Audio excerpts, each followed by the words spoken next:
Well, it took 3 days to get some information. There was some revealing information, although these first few days have been pretty good overall. We got some stuff today from the big fella who had an opportunity to speak to the media post-practice, and we have a lot to get into here on today's show. Welcome to the PHLY Sixers podcast, live from Sixers training camp, day number 3. We are brought to you by our good friends from Rothman Orthopedics and Bet365. Plenty to get to, along with my teammates as always, Derek Bodner, Kyle Newbeck, I'm Devon Givens. Brianna is back at home hanging out with us as always, and all of you in the chat. We really appreciate you hanging out with us. We'll get into all of this stuff with the Sixers, day 3, bring you inside the gym, let you know what was said, what we saw, and also we have a special guest at 3:30 ahead of the Sixers New Zealand Breakers preseason game on Monday to tip off the preseason schedule and get some basketball on the floor. Fellas, good to be back with you as always. And Kyle, we got some things today from Joel Embiid speaking about how his health is, how he's going to move forward with the season overall, the plan. We heard a lot of things on Media Day where some people question, okay, you're saying this part about not worrying about All-Star, All-NBA, individual awards. You've been there. You've done all of those things. Now you're worried about simply getting a championship, and you don't care how you get there. It doesn't matter how many games you play. You just want to be healthy for April, May, and June, as he mentioned. Well, today he was a little more revealing about what the plan looks like ahead of the start of the preseason, what he's been doing in practice as of right now. And it's one of those, okay, I can't wait to see this happening. Well, first of all, I've been suppressing the urge to laugh because at the very start of the show, the music did not kick in, and then Devon just goes, "Welp," as the music then continued to play. So the music on my end had already kicked in. I had just been sitting here trying not to say anything as you let us into the show and just pretend nothing's happening, but I had to say that so that these intrusive thoughts in my head are not derailing the show entirely. Yes. So today, transparently, for live podcasting, people. For the people back at home, this is actually the first time we saw Joel doing anything after a practice. Now, that doesn't mean anything, right? By the time we get in, that's just like a shooting and free throws session for everybody anyway. But generally, by the time we've gotten into the gym these last few days, he's been iced up on the sideline, hanging out. And so today was a little bit of a change of pace. We see him out there in his UGG slides, and he's shooting some free throws, having some yucks with guys on the floor.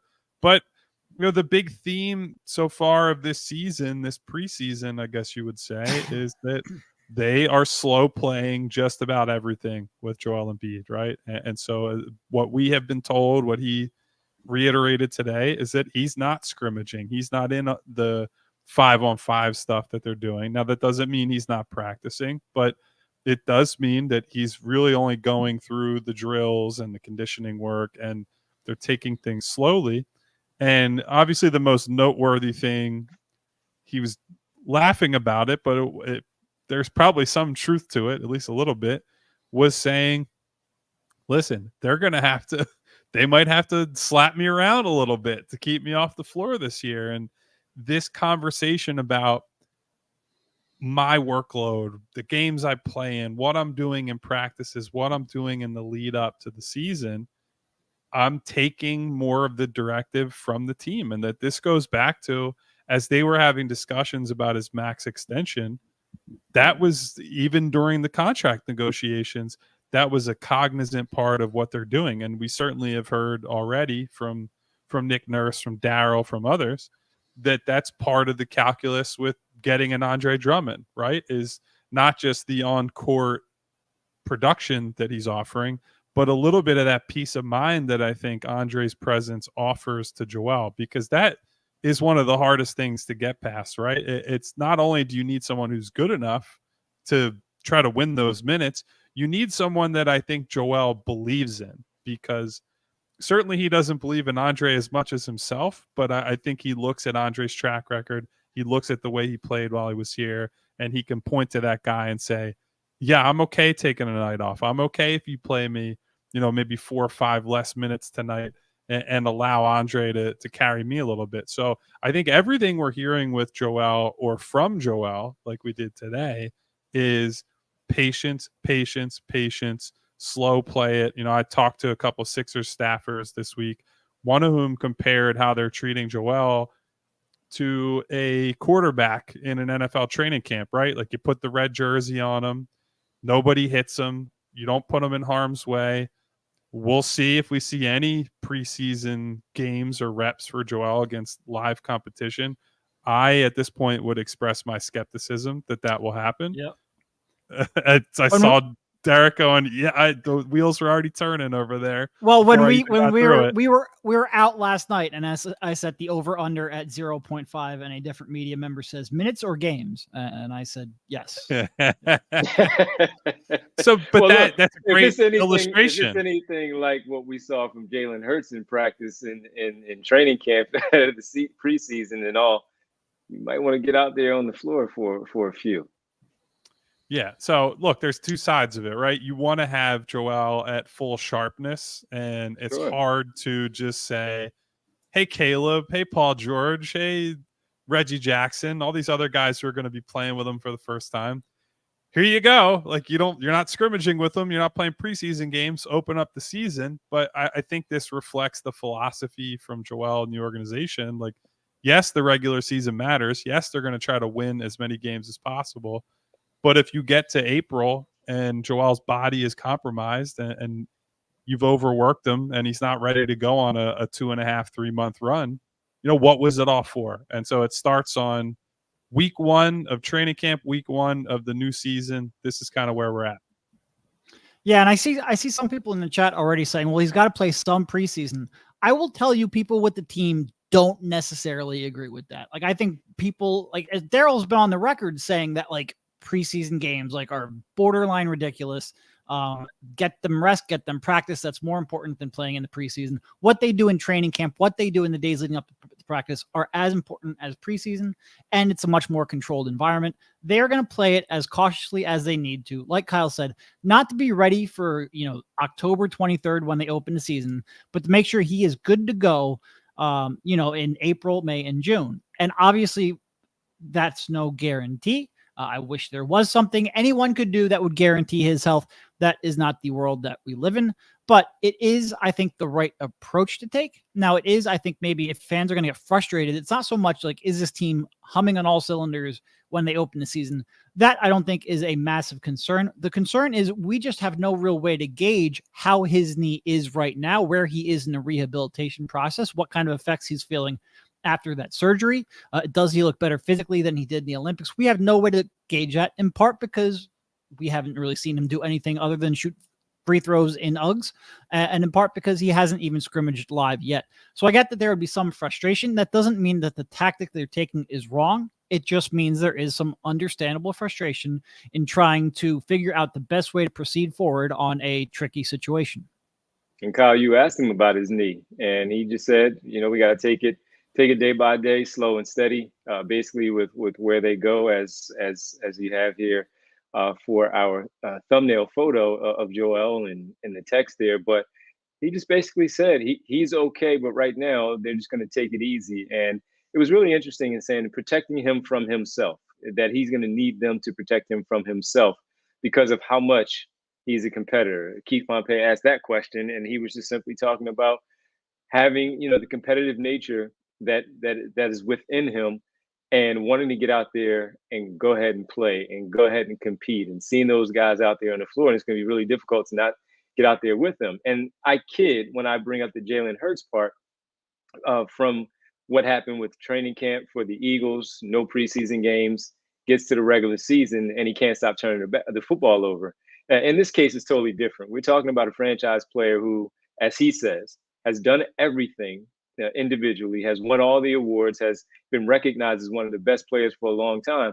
In the postseason, though, he has been unable to do something that Jalen Hurts has done, which is get to the final game and have an opportunity to play for that championship and also be healthy in doing so. So when they're trying to figure out how they're going to manage it. And even him at this age, speaking about the extension, Maxey gets his. We'll talk about that a little bit later because you asked Nick Nurse about that also, about kind of handing over the torch from time to time. And that is, for him, I hear him. He said he lost to 25, 30 pounds. What does he look like when he gets out there on the floor, playing at that weight, seeing what he looks like, seeing what he does, seeing that he can still perform in that same way out there on the floor? He says it.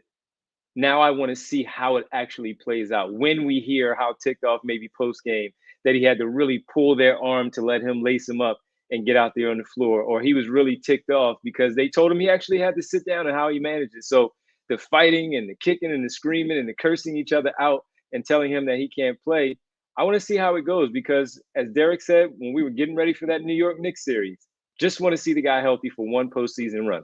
And if this is the way that they're going to have to do it, he already put it out there openly and shared with us all that this is the way that he is okay with the approach, understanding he's going to have some fight and some pushback, which is cool as a competitor.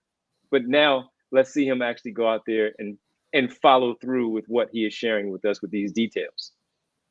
Yeah, because to that point, Devon, I think people will focus in on last year, right? Where was he healthy? Was he not healthy? And then he's playing in the Golden State game. None of us thought he looked good going into the game and during the game. And then Kuminga falls on his leg, and that's sort of the end of it until he's able to come back for the playoffs. But it's not like that's the first time that Joel has come back in a game or a situation where we all are kind of scratching our heads like, why are they allowing this guy to play, right? I think when he was really young, that first year, there's a game, I want to say it was against Portland, right, where he had a bad fall. He goes back to the locker room. Mm-hmm. And at that point, it's after 2 years off, right? Like he had hurt his foot. And so when you see him go off to the locker room and he's in pain, it's like, well, he's got to be done for the night. And then he came back out and played again. And then later in that same season, they play Houston on national TV. And I know Derek had done reporting at that time of, what's going on with Joel's knee and Joel's body at the time. And you could certainly make arguments he shouldn't have been in that game at all. Now, again, his talent is so significant that he was able to make a statement in that game and play well against a James Harden-led Rockets team as a rookie, and that was a big thing, big stage for him at that point. But there are repeated examples throughout his career of Joel not necessarily completely ignoring doctors, but being like, I want to play and I'm competitive. And that's a very hard thing to tell an athlete to turn off. And I know he has said, as well as shown, I have a lot of pride about being available for my team, and I will put myself in harm's way because I still think even the, like 80%, 75% version of me being on the floor is better than the team not having me at all. And so it is a really difficult thing to actually live up to, right? Like I don't have any illusions about getting through this entire season. There's never going to be a game where Joel plays a little hurt or Joel plays when he's dealing with pain or whatever. But I think it's absolutely critical that he lives up to what he's saying, that he looks at these recent issues against Golden State, and then the body of work and says, I should have listened to these guys, and carries that with him moving forward and acts on that in ways that really matter so that, look, he still can't guarantee he'll be healthy, even if he does all those things, but you have to give yourself the best possible chance to get there. Yeah, and I think like Kyle brought up Drummond earlier, and we have real time with Prince Blue in the chat, and I agree with him 100%. A lot of these decisions were pre-Maxey and pre-Paul George. He just has more support around him. He doesn't need to go out there and try to be a superhero every night. And more importantly, he doesn't need to go out there and be reckless and do things that would unnecessarily jeopardize his potential availability when the games actually matter. This team will win 50 games in their sleep. Assuming Embiid even plays a decent chunk of the season, they will win 50 games pretty easily. Seeding is, you'd love to get a top 1 or a top 2 seed. That would be nice. More importantly is Joel Embiid being anywhere near 100% when the playoffs roll around. So I do think the calculus has changed, both because we have repeated instances year after year after year of him not being near tip-top shape for the playoffs, but also because he just has a much better support system around him in terms of the stars that he is sharing the floor with, that he doesn't have to take some of the risks that he took in previous seasons. Well, a lot more to talk about with Joel Embiid, dealing with the fact that he is still slow walking it and coming back when he does. A little more information from practice, from what Joel Embiid had to say. Also, what Nick Nurse also had to say in a special appearance from Tyrese Maxey as a junior reporter here in the pool of reporters with us a little bit earlier. And we'll get into all of that and much more live from training camp, day number 3, PHLY Sixers podcast. I also have to tell you, look, you know how much we big up our people here on the show, and we talk about Rothman being our sponsor here on the Tripman. They're so invested and so into our show, and they so love basketball. They even jump in our chat live during the show, where they said, "Great to be in training camp mode. Can't wait for the season to start. Excited for the new Big 3." That's Rothman. That's how great they are. And you know how else they're really great at taking care of you and making sure that you're good, getting back on your feet, getting right, getting healthy in your dealings with some things that may throw you off a little bit. I mean, Joel Embiid, hopefully we don't have to see him at Rothman at all throughout the season. But with Rothman Orthopedics, the great place that they are, they took care of me with my injuries. Everyone has a specialty that they love. For some, it's running or gardening. For others, it's shooting hoops, like myself, crossing up a defender. And at Rothman Orthopedics, the physicians are not only specialized in orthopedics and clinical research, but they're also fellowship trained to treat specific areas of the body. Since 1970, their physicians have remained committed to research, innovation, minimally invasive procedures to get you back to what you specialize in. They are Rothman Orthopedics, and they do specialize in you. Year over year, Rothman consistently performs among the highest volume of hip, knee, shoulder, and ankle replacements in the country. Over 60,000 people overall. It's not just the volume of the 250,000 plus of new patients and consults that Rothman is most proud of, but instead it's their commitment to improving each of those patients' lives through their service and care. So for more information, if you're looking and you need to be checked out, Rothman Orthopedics has you covered. They specialize in orthopedics, and you visit rothmanortho.com/PHLY to learn more and make an appointment today. And look, guys, if you've been listening to this show for a long time, you know that we are still smack dab in the fall allergy season, because fall allergies can begin as early as August and they last in November. The main culprits are ragweed and mold. Other possible allergens include plants and dust mites. And then pet dander and fur are also possibilities. Rite Aid is a place where you can go to treat some of your fall allergy symptoms. Allergic reactions occur when a body misidentifies a substance such as pollen as harmful to the body. Then your immune system releases histamines to fight off the allergens. These same histamines are also the cause of your allergy symptoms, such as a runny nose, itchy or watery eyes, or wheezing. And that's why antihistamines, medication that suppress the amount of histamine in your body, are often the first line of defense to treating your allergy symptoms. Here's what you can do to get relief during allergy season. Sign up for Rite Aid Rewards emails at riteaid.com/rewards to receive email pollen alerts for your area. Use a dehumidifier, shower frequently, especially at nights. Check the pollen counts on your weather app of choice and keep windows closed and use an air conditioner. Here are some over-the-counter options available to you at your local Rite Aid. A nasal rinse to help flush out your nasal passages. When symptoms flare up, try the antihistamines I mentioned earlier. In order to be proactive, 1 to 2 weeks before the pollen allergies are expected to be high, try a nasal corticosteroid. And if that's still not enough relief, you can always ask your Rite Aid pharmacist for recommendations on ways to get relief during allergy season. What time is it, Devon? Is it feeling bright in here? It's a little bright, man. Would you say bright. The future is bright with our friends at Shady Rays? I would say the future is bright. Yes, it is. The future is bright, guys. So let's put on our rose-colored glasses and explain to the people why the future is bright for Jared McCain. Brought to you by Shady Rays. Go to shadyrays.com and use code PHLY at checkout for 35% off of polarized sunglasses, ladies and gentlemen. Big Jared McCain Day, everyone. Big time Jared McCain Day, because with that, with the future being so bright for Jared McCain, Joel Embiid decided to drop a little nugget when he first got in there and started talking about him. And I actually thought he was joking around a little bit at first, because he is known to kid from time to time. But he revealed that Jared McCain has probably been the best player in camp through 3 days already. And again, that was a little bit surprising for me, but a pleasant surprise, because that's something that we certainly wanted to hear about a young guy, a young player that we have questions about as we get ready to start the preseason schedule.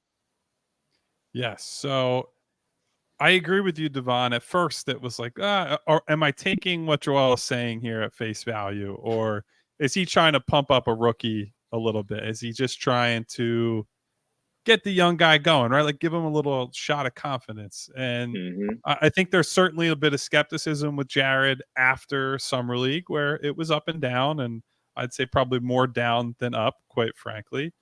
But at the end of his presser, there was a follow-up about Jared McCain. And specifically was asked, are you excited to, kind of bring guys along like this? You've had success playing with guys who are good shooters, and it seems like Jared is a good fit along with that. So if you want the hype train to go completely off the rails, here we go. Here's what Joel said.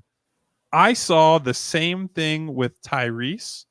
At this point, he seems to be more in control, more pace to his game, but obviously both are great shooters, great personality, seems to always be smiling for no reason. So there you have it. Joel Embiid, quote, Jared McCain is literally Tyrese Maxey, end quote.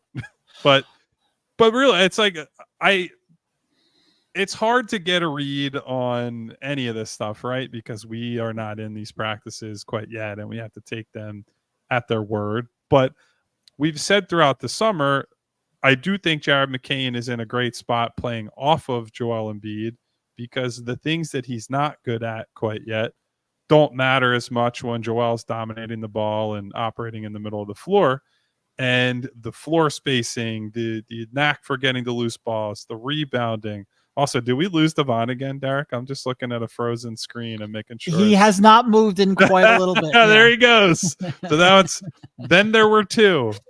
But yeah, so I think I would say I'm cautiously optimistic on Jared. I know we all talk to people out in Vegas who probably are deeper in the weeds on the scouting stuff and not only watched him more than we did, but have some better connections with college teams and college scouts and whatnot. And, all the feedback we got was ultra positive. So it's not entirely shocking that he would come out and as the young guy, especially be motivated, want to show up to camp and be like, you guys can't take me for granted. I'm not here to go play in the G League. I'm not here to sit on the bench. I want to get on the floor. And so it seems like he's off to a good start, but we'll probably get a much better idea when the games start because I would imagine as the young guy in the group, he's going to be logging a lot of preseason minutes. Oh, yeah. Yeah, no, look, and we just talked about how, Embiid, who knows whether or not he will play, in part because they are being super cautious, in part because I think you'll see a lot of the star players get an ample amount of rest throughout the course of the preseason as Devon jumps back in. We will see how long he is here this time. But like McCain, and look, it's great that Joe talked him up. I'm sure part of it is wanting to pick up a rookie. I'm sure part of it is, being supportive of a teammate. And part of it is he has probably had his moments where he looked good. The previous day, Nick Nurse talked about McCain's toughness and how the veterans were really going at him and that it wasn't always easy, but that McCain battled through it.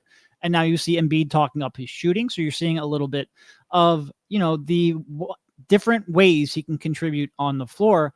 But we will have an infinitely better gauge on how well Jared McCain is looking and how ready he is to contribute when they start playing basketball in a couple days, even if it is in the preseason. But regardless, it is, I think a good sign that Embiid is going out of his way to prop up his rookie. Nice of you to rejoin us, by the way, Devon. Thanks for deciding to participate again. I guess it was the coconut Wi-Fi that the guys were talking about yesterday. So it must be, seriously. I got to re-up, man. I got to re-up the coconut Wi-Fi.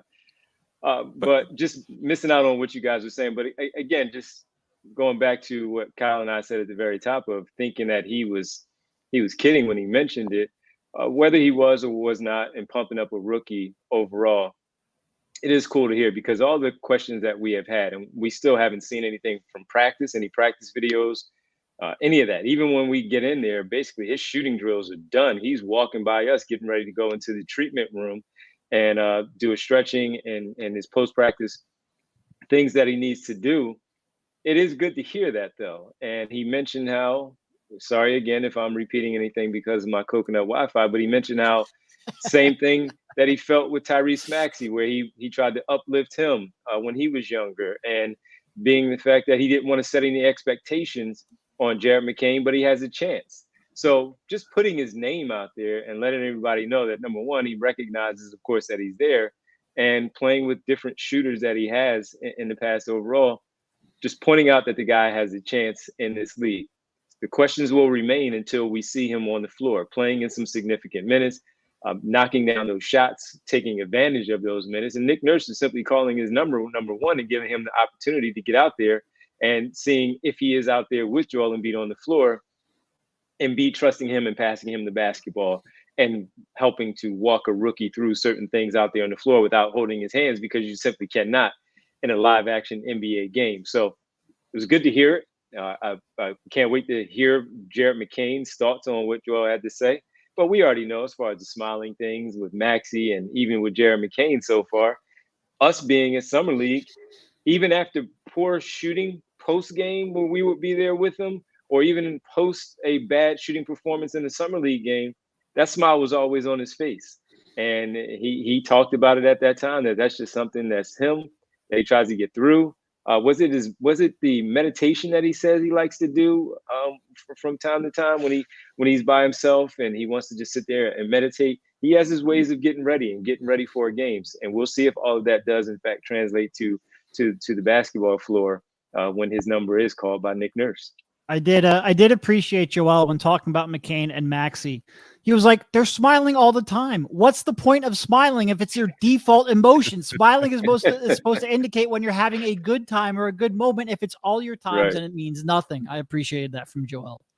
Yeah, and look, I think to your point, Devon, about doing the meditation and things we've heard about, guys in the weight room with him at Duke raved about him, and just the consistent toughness, getting the loose balls.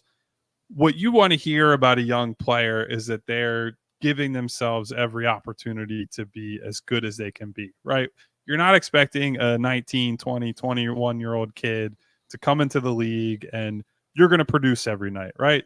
Even the best of the best of the best come into the league, and it's a roller coaster, right? And a lot of guys will hit a rookie wall sometime in January, February. It's just so many games. They're not used to playing that much. They're not used to the constant road trips, all of that. And I think the good thing with Jared, from everything we hear, not just now, but over the course of his amateur career, is that he's a consistent guy. He shows up every day. He works every day. He tries his best to put himself in position to get a rebound, position to make a steal in a passing lane, setting teammates up, relocating as a shooter.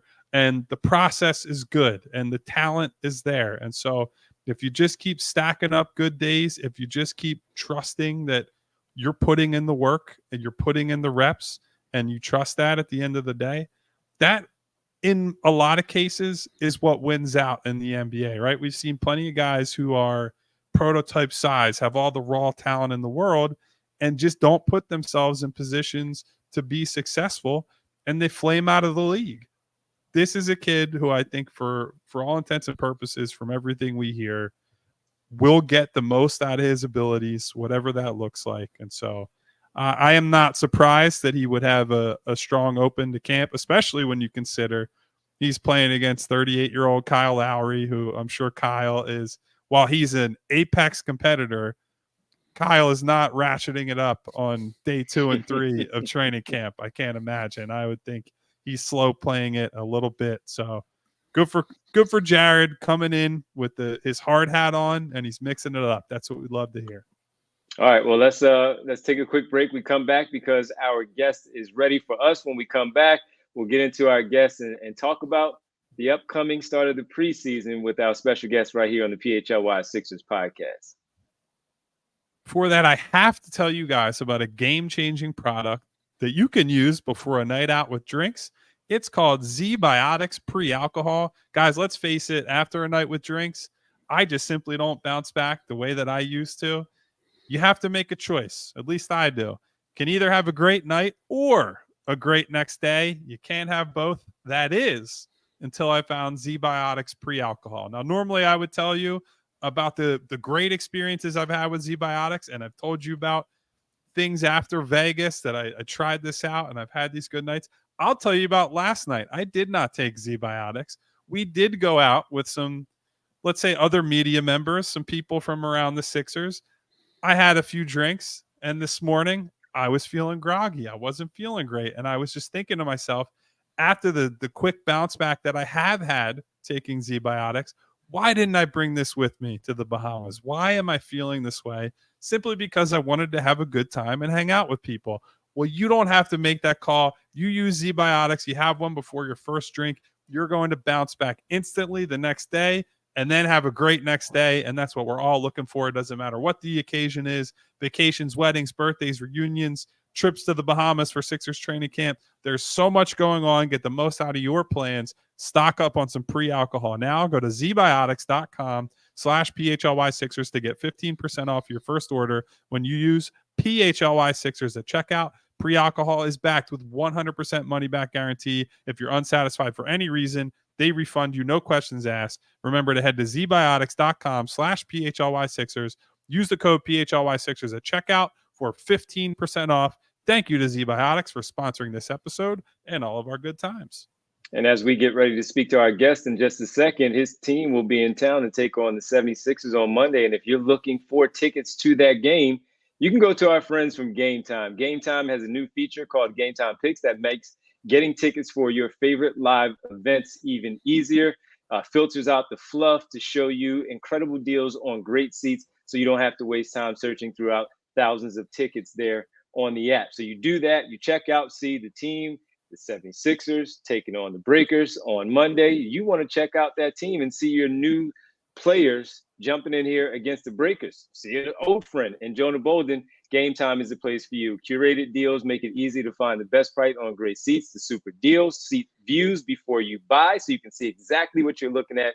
Lowest price guarantee, event cancellation protection, job loss protection, etc. Game Time Picks, they're fantastic. All-in pricing, the seat views as we talk about, the ticket coverage on the Game Time. Purchase is covered with the most flexible customer service policy in the ticketing industry. So take the guesswork out of buying tickets with Game Time. Download the Game Time app, create an account, and use code PHLY for $20 off your first purchase. Terms apply. Again, create an account, redeem code PHLY for $20 off. Download Game Time today. What time is it? Game time. That's and right. I wonder how many times our special guest here joining us had to yell that in the huddle as he broke the huddle at Germantown Academy, at the University of Florida, getting ready for a big game in the tournament, or even getting ready for his team to get ready to take on the 76ers. Joining us right now is the majority owner for the New Zealand Breakers, Matt Walsh, local guy, done great, Germantown Academy, University of Florida. And a lot of people don't know, Matt, that you are a majority owner of the team coming into town. First of all, welcome, man. By the way, we're coming to you live from the Bahamas, just to let you know as we're hanging out. Well, I'm sure you guys all needed some of that hangover cure then. And just to boost your sponsors, I think I bought about 150 tickets on the Game Time app this week. So we're on the page there. But I appreciate you guys having me. Very excited. Now, this is great, man. First of all, how did you get involved in the ownership group to be a majority owner for this New Zealand Breakers team? And what was it about this particular team and organization that made you want to get into this space? Yeah, so I'll save you some of the details. It's a bit of a long story, but I retired from playing in 2015, and I had a young family. I was taking them overseas for 9 years, and I actually came off a really good year. I was 31 years old. I led the Turkish league in scoring. And I had a conversation with actually somebody who's got a relationship with the Sixers, Jason Levian, who helped put the deal together for Josh Harris back in the day, who was my agent. He married me and my wife. He oversaw it. And I said to him, like, man, I'm thinking about doing something else. And he was the majority owner of DC United at the time, still is. And he was very generous. He said, I think that, and something that stuck with me is like, I think your second half of your life is going to be more successful than the first. And I kind of rolled my eyes because at the time I'm like, what am I going to do with my life? And he invited me to come and work with DC United, work with the USL team, and kind of learn that side of the business, the business, the executive, the ownership. And at the end of 2017, a mutual friend, Jonathan Gavoni, who does a lot of stuff for ESPN, was working for the Breakers as a consultant, just helping them with their imports. And he came to me and said, hey, this family's incredible. I think they're looking to sell. Their kids had grown up. I think this is a great opportunity. Why don't you take a look at it? And to be honest, you know, in 2 years post-playing career, I was one of the rare basketball players at the time, at least, that took care of my money. So I wasn't in a position where I really needed to do anything. But I decided, you know what, this is a great learning opportunity. I'll do some diligence. I'll have a look at it. And the more I learned about the league, the more I learned about the team, kind of got to a point where I was like, man, I just have to do this. Now, that being said, you know, I'd never ran my own business. And I basically was like, this is just something I'm going to do. I came home from doing the diligence, told my pregnant wife, hey, I think you're going to have to pack up because we're going to buy this team in New Zealand. And as crazy as that seems, the response I got from most people was even worse. They were like, what is a Philly guy buying a team in New Zealand for? And, you know, I kind of sold them on it. And I was fortunate that I had some good partners who believed in me. I basically did a friends and family raise, signed all the paperwork to buy the team. Basically being like, I'm going to put a whole big chunk of my net worth in this and find some good partners. And it's been a great journey. This is my 7th year coming on, but yeah, sorry if that was a bit long-winded, but that's how it all came about. No, so building off of that, Matt, I guess I'm really interested in that the cultural jump, right? Like I think I'm not sure how familiar you are with Wrexham in the English soccer leagues and that story with Rob McElhenney and Ryan Reynolds. And I know that one of their big challenges was, you know, you're the Americans, you're coming to, you know, this town and this club. And, you know, how do you change things or not change things? I guess, did you run into any hurdles like that being the Philly guy? And you played, I think most of your career, if not all of it, you played in Europe, right? So it's not like you had real roots there. You're pretty much completely new to the scene down there. Yeah, I mean, besides my, vaunted run with the Miami Heat, where I was, I scored 2 points and had a cup of coffee in the NBA, I spent my whole career in Europe. I laugh because, yes, I certainly went through some of that. And it's funny you mentioned Ryan and Rob with Wrexham, because besides the Breakers, I'm also an owner of a Liga MX team in Mexico and a pickleball team. And we're actually the only minority partners with Wrexham. We partnered with Ryan Reynolds, my partner Sam Porter, and Al Tyler. So we're actually partners with those guys on our Mexican team and Wrexham. So I know their business well. But yeah, I mean, I certainly thought, I'm this American guy. I've got the best of intentions. I'm going to invest a bunch of money in the club. Like, we're going to grow this thing. And I got there and we made some changes. And I quickly realized that it wasn't going to be all sunshine and rainbows. You know, I looked at it as like, I'm going to turn this game event into like a Sixers game, into Miami Heat game, and make all these changes. And let's just say that first year, the responses were not glowing. I remember I showed up at our practice facility for like a members event, a season ticket holders event. And it ended up with like 100 of them outside grilling me with these questions on my intentions. And I get it now, because the New Zealand Breakers are the only team from New Zealand in the Australian NBL. It's something that, you know, before I bought the team, they had wild success, 4 championships in 10 years. The Blackwell family, amazing family who invested so much in the community. And they were looking at me much like, you know, like, why is this American guy from Philly? What is his interest here? And it took me about 2 years with my family there to kind of, I don't know if prove is the right word, but to kind of earn my Breakers stripes. And, now it's funny, the same people who were kind of criticizing me that year, they're my biggest defenders, you know, every time we do something. But I really had to buy in. And I think I wouldn't have had the success if I wasn't willing to move there with my family and go all in and, you know, really show that I was about the right things. But oh my God, I can relate to that so much. I mean, it was tough those first few years. And, when you're a player, you get criticized for how you play. That's fine. You know, I never cared. I love going into Rupp Arena and having them all chant the craziest stuff you could ever imagine. But as an owner, when you're constantly reading like, man, what are they doing? What are you doing? It was tough. You know, the first 2 years was tough. But like I said, kind of earned my stripes, and now it's been amazing. And I can't imagine my life without the Breakers. I guess going quickly back to your playing career, you mentioned that you played mostly overseas, but you played in a lot of countries, from Greece, Spain, France, Slovenia, Turkey. I'm sure I'm probably forgetting a bunch others. What was that experience like, getting not only to play in all those different locations, but getting, thrown into all those different cultures. Yeah, it was amazing. I mean, that's what made the move to New Zealand very easy. Like when me and my family went, because we had lived in Turkey and Greece and all those places you named. But I feel very fortunate. But I'd be lying if I said there wasn't a learning curve. Like I had never left the United States, besides to go to Canada to play the Raptors when I signed in Greece. And I showed up there, and my first impression was, and this didn't turn out to be true. My first impression was like, man, my high school with Lee Malchione and Ted Scooches, we could beat this team. And that was more just a result. And, I joke with Billy Donovan all the time that he cursed me because I got to see what like the best, highest level of coaching was for 3 years. And I played for Coach Fennerty at Germantown Academy. And then I played for Lawrence Frank with the New Jersey Nets. And then I went to Europe, and I actually had an incredible coach. But I had this mentality. I think it's part of why I was, successful to a level in basketball. But I had this mentality of like, I belong in the NBA. What am I going to do to get back there? Like, screw everything else. And it took me some time to kind of accept the fact that this was going to be my life. I was going to play in Europe. I had to embrace it. And after that first year and a half, when I really did, I saw my success go up. I saw my happiness go up.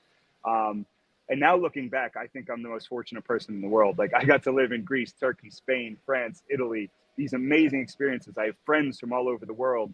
But at the time, it did take an adjustment. But, like I said, looking back, I don't know who had it better than me for those 10 years. Matt Walsh joining us here on the PHLY Sixers podcast. Philly guy done well, majority owner of the New Zealand Breakers, getting ready to take on the Philadelphia 76ers on Monday to start off the preseason game. Matt, how did this game come together?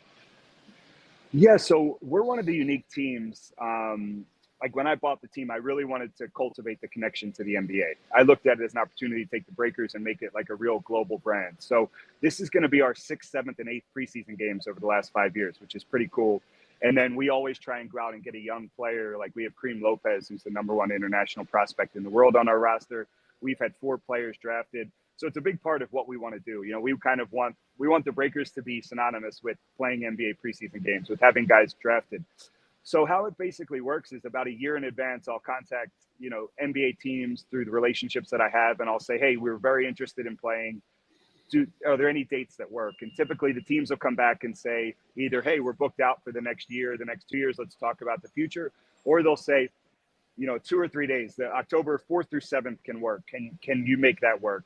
And then once we kind of have an agreement on a date, then the NBA and the NBL have to agree on, all the behind the scenes stuff. But basically how it works is I make a whole bunch of calls to relationships I have with people in the NBA. This is obviously a special one for me, and this came together really late. Like we were supposed to just play the Utah and OKC games. And then when they offered this up, even though it's going to be 3 games in 7 days for our players, I was like, man, I can't pass this up. I grew up, believe it or not, my confirmation name, I grew up going to Catholic school, is Clarence because of Clarence Weatherspoon. So I chose, he was my favorite awesome. player. So my confirmation name is Clarence. I grew up watching Dana Barris, Ron Anderson, all these guys. It was, my dad took me to games. The most illustrious era of Sixers basketball, obviously. I know. I mean, it's funny when I tell people that, they're like, who the hell is Clarence Weatherspoon? I'm like, oh, you wouldn't understand. It was a dark time for the Sixers. But I grew up going and watching games at the Spectrum. And so for me to come back and, have this opportunity, it does not feel real. Like even when I go on SeatGeek or Game Time and we're Ticketmaster and I look at there's tickets for Breakers versus the Sixers, I'm like, well, I must be living in some alternate reality. So I feel very fortunate. And I will say certain organizations are better to deal with than others. And the Sixers have been absolutely amazing with everything from accommodating me, knowing I'm going to need extra tickets, to making sure the team feels welcome. And I think they recognize how big a deal it is for us as an international club coming in, and they've really made us feel welcome. So I'm very grateful to the Sixers organization. You mentioned Kareem, who is the top international prospect. I think it's in the earliest he wouldn't be eligible for this draft. It's 2 years in a row, or 2 years down the road. But outside of him, there's an obvious Philly connection in Jonah. What else can you tell me about the Breakers and what Sixers fans can expect here when they come to town? Yeah, Kareem's a special guy. I mean, he's only 17 years old. Crazy to think that he's going to be playing meaningful minutes with us. We get him for 2 years, which is exciting. The other guys that we've had, like Ousmane Dieng, who's a lottery pick with OKC, and RJ Hampton, Ryan Rupert, who started a bunch of games for the Blazers last year. Those guys were with us for a year. And while it's amazing and while you do your best to grow them, it is tough. Like, it is tough to really have an impact. It's almost like you're just trying to boost what they really do well and slightly improve their, inefficiencies. And Kareem, we have 2 years, and I think he's going to be a top 5 pick. But, in terms of our team this year, we have Jonah Bolden. We signed Taco Fall for the NBA preseason, and we have an option to keep him for the rest of the year, which is pretty exciting. I think he can be a force in our league. We also have Freddie Gillespie on our roster, who's played some NBA games, who's been a two-way guy. We have Matt Mooney, who spent some time with the Cleveland Cavaliers.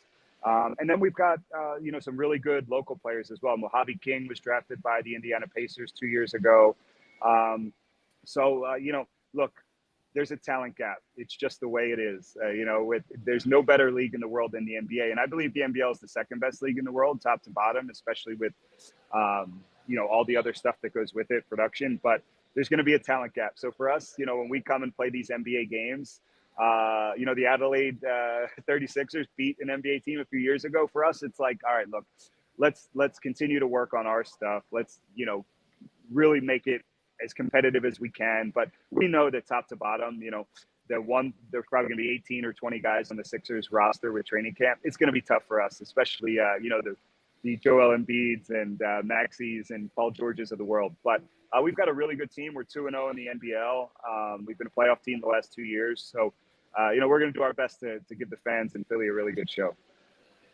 Man, I know we're all a little older now, but I think you disappointed a lot of your fans, man. The curly hair is not there, no headband like you used to when you used to play. That was a staple, man. What are you doing? Well, let me tell you, they'd be even more disappointed if they saw what's under this hat, okay? So, unfortunately, I'm 41 now, and yes. If I tell everyone who makes that comment, like, look, if I still had those curls, you'd all know it. Trust me. I would still be rocking headband. My son likes to joke about my hairline, but my son, who's 12, he's carrying on the torch. He wears a headband when he plays, and he's pretty good. But that's as best as I can do nowadays, unless I go back to Turkey and get the hair treatment, which I don't think I'm up for that. So, hey man, we got a restoration.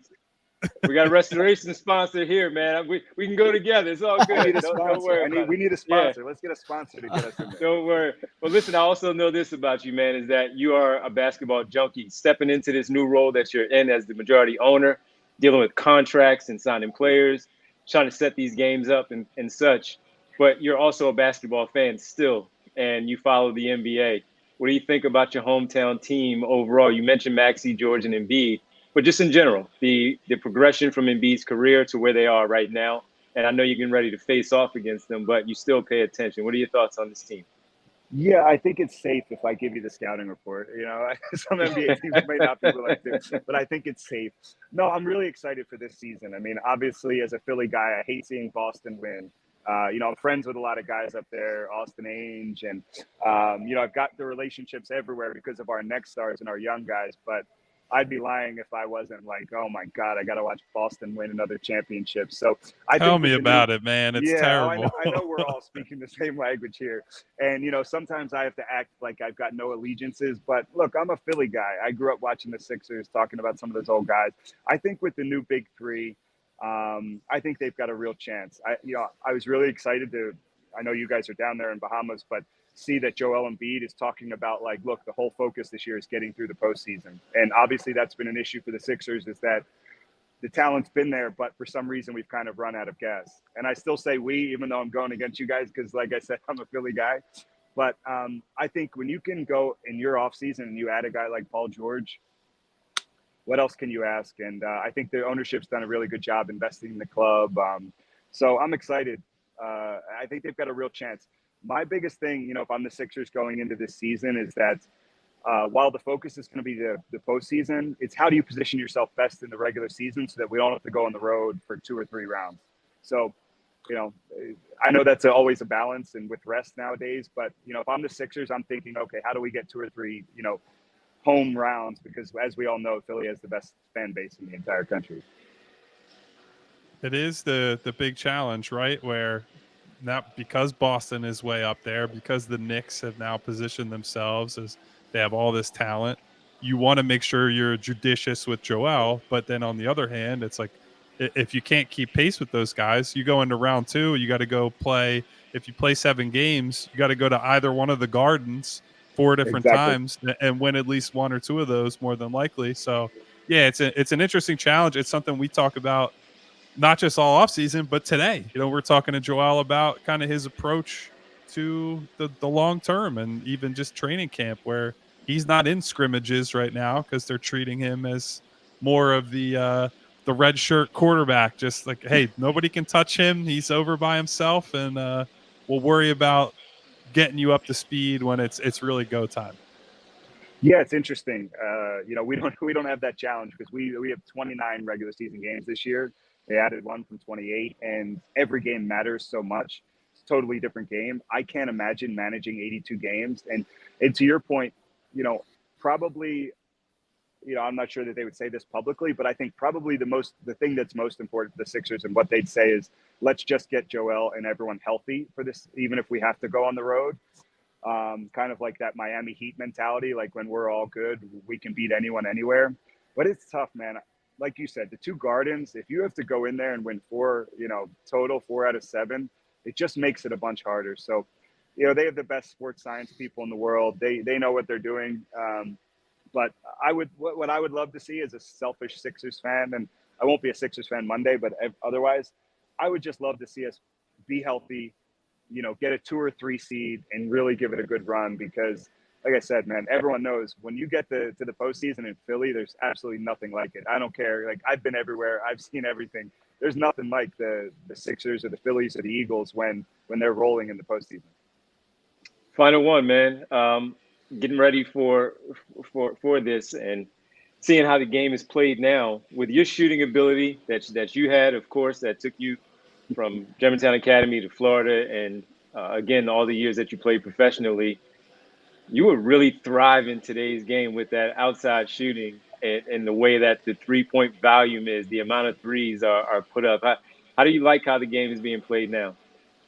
I love it. Obviously, like, as a guy who could make some shots, I think about that a lot. But I'll be honest, man, I would have spent like 10 years at Florida if there was NIL money. I don't know. Back in the day when they were giving out my headbands and Halloween costumes and stuff, they would have had to drag me out of there. But at the same time, if I was making $1 million a year in Gainesville, going to the Grog House in the swamp, I don't know if we're talking right now. So I'm very thankful that it's a good time to be a young basketball player. But no, the modern game, I mean, I think about back when I played, even, which is not too long ago, even though I am getting old, like shooting threes off the dribble even, or, ISO threes was considered like, oh man, that's a bad shot. And now if you can get a 3 off with a good look, it's threes and free throws and getting to the rim. That certainly would have suited me, because that's what I did. I lived behind the 3-point line. Absolutely. Well, listen, man, we really appreciate you taking some time hanging out with us ahead of this game. And everybody, if you see Matt in the building, make sure you say hello. The curls are not there, but you'll see a group of family and friends around them as they get ready for this game. Matt Walsh, thanks so much for joining us here on the show. And I'll check in with you, and we'll try to catch up on Monday. I appreciate it, guys. This was a lot of fun. Thanks, man. Thank you, Matt. You got it. Matt Walsh joining us live here on the PHLY Sixers podcast. We thank Brianna for hooking all that up, making sure the connection was great. And again, just seeing Matt play all those years and listening to that story. That part I did not know about, the story of how it all came together and becoming that majority owner. But that was very interesting. And the dynamic of being the guy on the other side, we hear it all the time with former players, of now having to get into that mindset of, number one, stepping away from the playing days. But then when you become a pro and your agent and you are negotiating contracts, and now he's doing these things to set up, having to answer questions for a year and a half from the fan base outside, peppering him with all these questions. That was pretty cool to hear. Yeah, look, it's what I was so fascinated by, right? Whenever you just regularly travel, when people find out, oh, you're an American, there are a lot of different ways that can go, right? And that's just when you're leisure traveling. You're stopping through museums and you're going out to eat and doing things like that. It's a completely different ball game when you're a Philadelphia guy and all of a sudden you're in New Zealand. You own a freaking basketball team. And so, yeah, I thought that was really interesting, kind of going through that whole process of what that looks like and becoming part of that community. We talk about community a lot here, so it's cool that he's been able to establish that there. And look, I mean, he went through that list of guys. There's a lot of interesting guys, former NBA guys with NBA aspirations. So we'll see. I mean, if Joel and everybody else is sitting out, he's hoping for a win. I don't know if they'll win. It might be competitive. We'll see. And Derek, getting some little assists from a guy that you know very well, Jonathan Givony, and setting that whole thing up. No, Givony's always been really big in the international game and had a number of teams that were clients, getting advice from him. That's been a big part of him for a long time. But it really is wild just going through, like, go look up Matt on Wikipedia, like the number of teams he's played in and really different countries he's played in. Like, he has lived a very interesting life, I would say, and obviously a very successful life to be in a position where he can sit there and be a part of a group that bought the Breakers. But he is very well traveled, and it is like I said, it's just a really interesting guy to be in this spot, coming from Philly, now owning this team, having that career that he had, and being a big part here in their first preseason game. Also being in the mix with a pickleball team, a soccer team over there as well. So, doing some good things, doing some really good things, and excited to come home as he gets ready to take on his old team. Spoon, as he's known, because of Clarence Weatherspoon, and that was dope. The fun times, of course, of the former Philadelphia 76ers during that era. But we appreciate Matt hanging out with us. That was a fun conversation. And again, folks, maybe you see him. If you don't know Matt's game, go check out his highlights from Florida and the stuff that he did when he did play overseas. Some of that stuff is available. Matt can hoop 6'6".